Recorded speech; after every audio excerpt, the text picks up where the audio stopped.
matin, Culture Média. Philippe Vandel. En compagnie de Laurence Bobillet, on va parler de la 30e nuit du Ramadan. Ça débute ce soir à 20h50, minuit moins 10 sur France 2. Et je rappelle que vous êtes la directrice de l'unité des émissions religieuses de France Télévisions. Nuit du Ramadan, un programme un petit peu spécial car à cause de la période de confinement, il n'y a pas pu avoir la musique que vous enregistriez habituellement au Cabaret Sauvage en public. C'est une émission florilège pour ce qui est du point de vue artistique, mais il y a des gens qui sont venus parler à l'Institut du Monde Arabe à Myriam Sora, la présentatrice, des interviews des intellectuels, mais pas seulement, des musulmans, mais pas seulement. Je voudrais qu'on entende Sadek Beloussif. Il est professeur de médecine, chef du service anesthésie-réanimation de l'hôpital Avicenne de Bobigny. Une très belle intervention qui met en perspective la crise du coronavirus. Et moi, ce qui m'a frappé, c'est qu'il cite les patients, les infirmières, et pas les grands pontes de la médecine, dont il fait pourtant partie.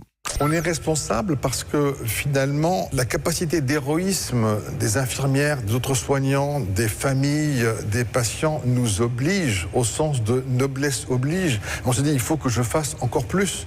Bien sûr, il y a une dimension qui peut être spirituelle ou religieuse en disant, il y a de la transcendance, mais il y a aussi de l'immanence, c'est-à-dire aussi être au contact des autres. Parce que le croyant va vous dire que Dieu, lui, n'est pas confiné. Parce que si je jeûne, il n'y a que moi qui sais que je jeûne en fait. On n'est pas dans une dimension de prosélytisme ou de faire de la publicité sur ce qui se fait. Hugo disait le bruit ne fait pas de bien, le bien ne fait pas de bruit. Eh bien, on a des fois besoin de poser le porte-plume, de faire une pause pour essayer de comprendre ce qui nous arrive. Magnifique citation de Victor Hugo, le bruit ne fait pas de bien, le bien ne fait pas de bruit. Comment vous avez choisi, Laurence Bobillet, les intervenants de cette année? Vous n'avez pas fait l'impasse sur le coronavirus. C'est un peu le sous-texte, c'est la toile de fond. Absolument. C'est le producteur délégué qui a choisi les intervenants, ses invités. L'idée était de se dire, ne faire qu'un florilège de moments très émouvants, puisqu'il y a à la fois les moments festifs et les moments plus spirituels, plus posés dans cette émission. C'était pas suffisant dans ce temps de Ramadan 2020. Il fallait pouvoir l'évoquer. Et qui de mieux pour l'évoquer que Sadek Beloussif, qui est à la fois vice-président de l'association Vivre l'Islam, qui produit cette émission, et aussi chef du service d'anesthésie-réanimation de l'hôpital Avicenne de Bobigny, et qui est donc en première ligne dans cette crise sanitaire.